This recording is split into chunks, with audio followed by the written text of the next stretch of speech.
Dakar abrite un atelier de restitution de travaux et d'évaluation des dommages, pertes et besoins post-inondation. Le rapport effectué par la Banque mondiale sur requête du gouvernement sénégalais a permis aux participants de proposer des recommandations. Merci Al-Haj Moussa Kidira. Dakar a abrité un atelier de restitution des travaux d'évaluation des dommages, pertes et besoins post-inondation 2009. Le rapport établi par la Banque mondiale sur requête de l'État sénégalais a permis aux participants de proposer des recommandations afin de mitiger l'impact d'éventuelles inondations. Ali Salah. La préoccupation majeure du gouvernement demeure le phénomène des inondations qui constitue l'un des fléaux les plus graves au Sénégal. Les récentes enquêtes effectuées révèlent qu'elles ont affecté plus de 600 000 personnes et causé plusieurs dégâts inestimables ces 30 dernières années dans l'ensemble du pays.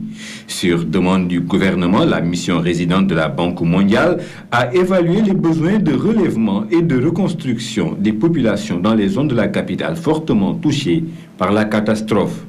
Ce qui est important d'abord, c'est de prévoir des infrastructures de drainage dans les zones périurbaines de Dakar, qui n'existent pas actuellement ou existent mais sont assez peu entretenues.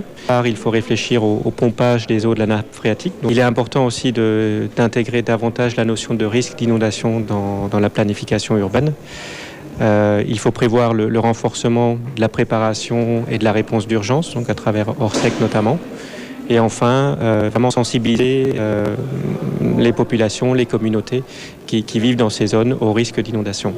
Cet atelier de partage et de validation des résultats de l'évaluation des dommages, pertes et besoins post-inondation 2009 avec l'ensemble des participants et parties prenantes à la problématique de la gestion des inondations propose des suggestions sur les actions de réduction des risques proposées dans la stratégie à moyen et à long terme. Pas ces actions qui vont régler le problème du tout, parce que le problème il est énorme.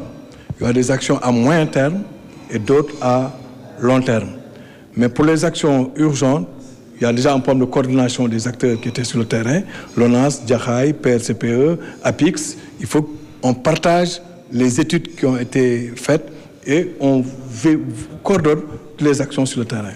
Après la sécheresse de 1973, les populations se sont installées sur les bassins versants, sur les voies d'écoulement d'eau et sur les lacs naturels, les réceptacles d'eau naturelle.